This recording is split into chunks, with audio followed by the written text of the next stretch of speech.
자식. 어르신. 야! 미안. 어디? 다리? 발목? 땡큐. 아이씨, 야! 아니 돌려깎기? 미친놈들! 그걸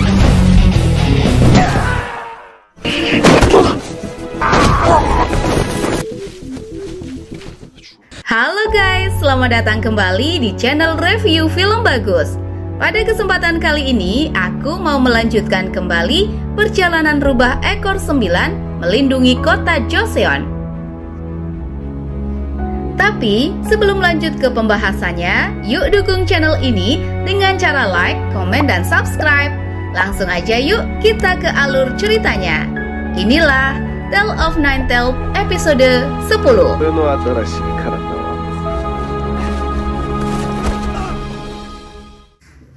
Pada episode 10 ini dimulai dengan salah satu iblis Shinigami menghadapi Dewa Gunung. Dia adalah Woshiwo Chibo, dan dia adalah iblis yang memburu binatang dengan racun yang mematikan.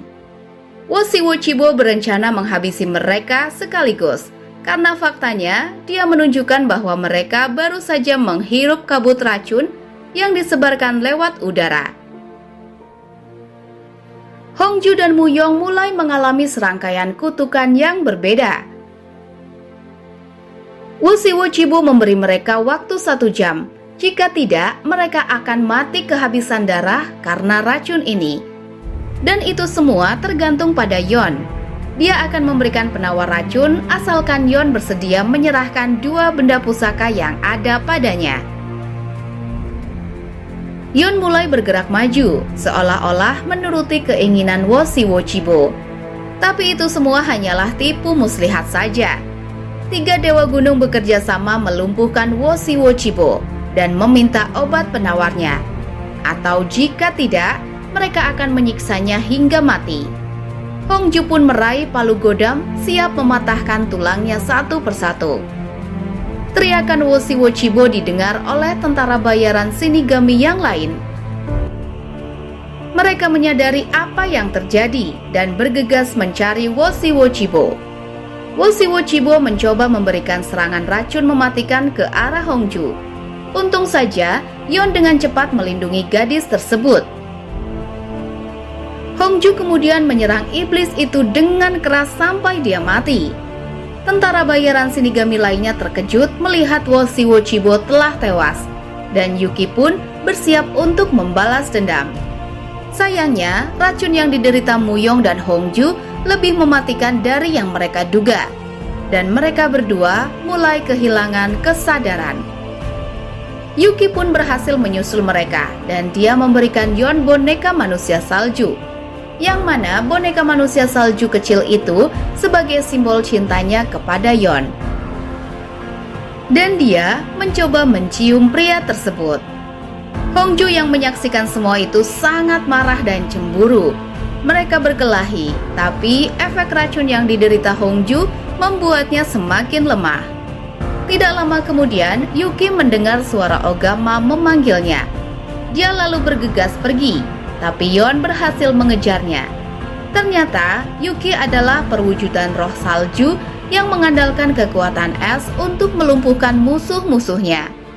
Yon mencoba membuat kesepakatan dengan Yuki, di mana dia akan menyerahkan penggaris emas untuk ditukarkan dengan penawar racun. Sementara itu, di Hotel Bando, seluruh kawanan Yacha mengubah penghuni hotel menjadi pasukan zombie yang mengerikan. Rang dan Yohi tampaknya tidak memiliki jalan keluar, sampai bos bandit melompat masuk membuka jalan buat mereka berdua. Tapi ketika mereka melewati lorong hotel, tiba-tiba Yohi terkena serangan iblis Yacha. Rang membawa Yohi ke dalam kamar. Di sana dia mencoba menghisap darah Yohi untuk mengeluarkan racun. Tapi Yohi tahu jika apa yang dilakukan Rang hanya sia-sia, karena saat ini racun iblis Yacha telah menyebar ke seluruh pembuluh darahnya. Di sini Rang akhirnya mengakui jika dia benar-benar mencintai Yohi. Kejadian itu berawal ketika dia melihat Yohi bernyanyi di kafe. Saat itu, Rang dalam keadaan putus asa dan berencana ingin bunuh diri karena merasa dicampakan oleh Yeon. Namun, ketika dia menyaksikan Yohee bernyanyi dengan wajah bahagia, Rang kembali memiliki motivasi dan kepercayaan diri untuk tetap hidup. Rang kemudian memberikan cincin dari Yeon sebagai tanda cintanya kepada Yohee. Mulai sekarang, dia berjanji akan selalu berada di sisi wanita yang dicintainya itu. Tapi, Yohee mulai mengalami demam tinggi, yang menandakan jika gadis itu dalam keadaan sekarat. Rang membaringkannya di tempat tidur. Dia berjuang untuk menahan air matanya. Tapi kemudian, Yohee mulai tak sadarkan diri akibat luka yang dideritanya.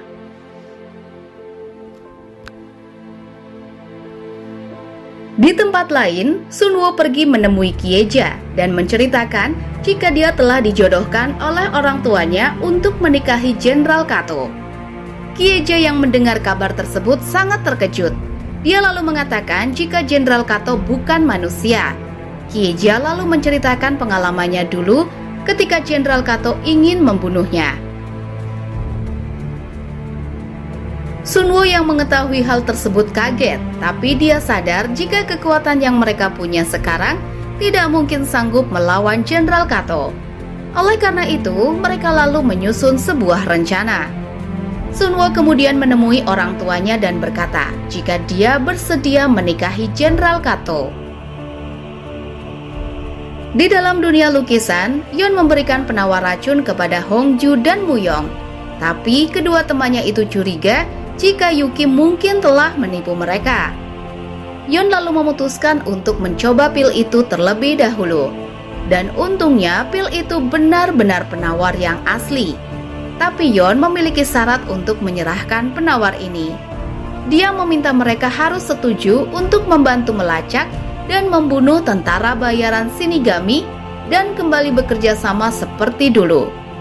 Yeon mengakui jika dia membutuhkan bakat Muyong, mengingat wanita salju itu mungkin hanya bisa dikalahkan oleh Muyong karena dia memiliki kekuatan api. Kembali ke Hotel Bando, Chiyu memberitahu Rang jika masih ada cara menyelamatkan Yohee. Sebelumnya, Chiyu mendengar perkataan Hongju dan Muyong, di mana putik bunga iris mampu mengatasi virus iblis Yacha tersebut. Shinju berkata jika sebelumnya dia pernah melihat bunga tersebut di dapur hotel, dan tanpa pikir panjang, mereka pun bergegas ke sana untuk mengambilnya. Yeon, Hongju, dan Muyong menyusun rencana untuk menghadapi 3 iblis Shinigami yang tersisa.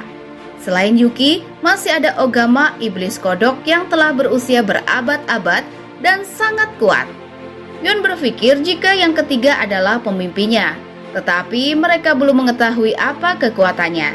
Jadi, Yeon memutuskan jika dia akan mengejar iblis yang ketiga itu.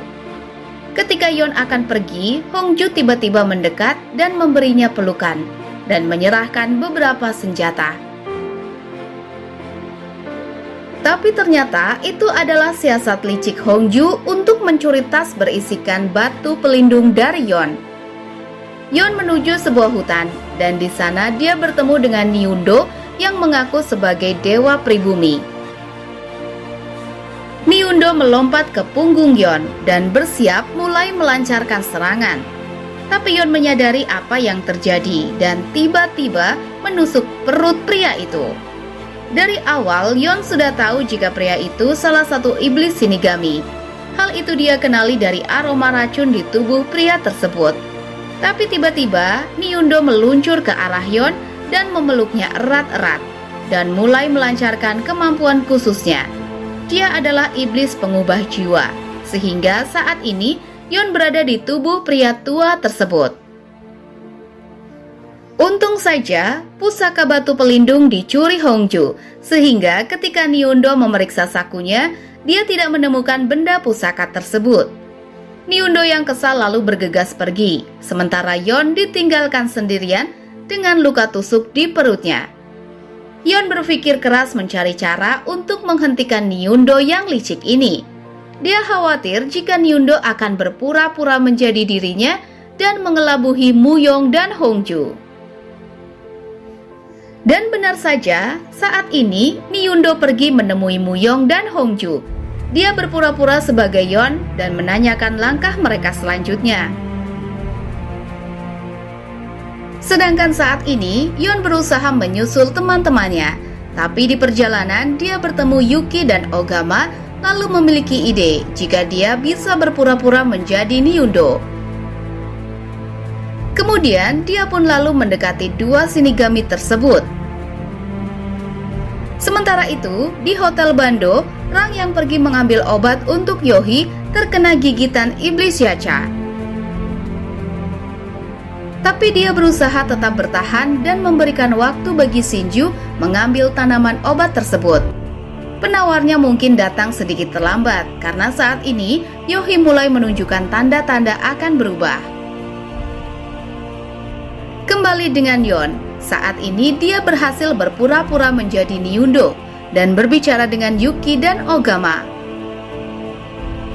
Namun dia terkejut mengetahui jika prajurit Shinigama ternyata berjumlah 5 orang.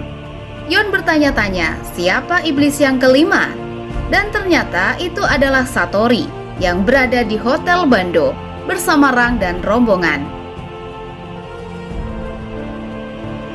Dia berpura-pura mengorbankan dirinya untuk yang lain, tetapi kenyataannya dia adalah pemimpin iblis Shinigami. Dan film pun selesai. Oke guys, itu dia alur cerita film Tale of Nine Tails episode 10.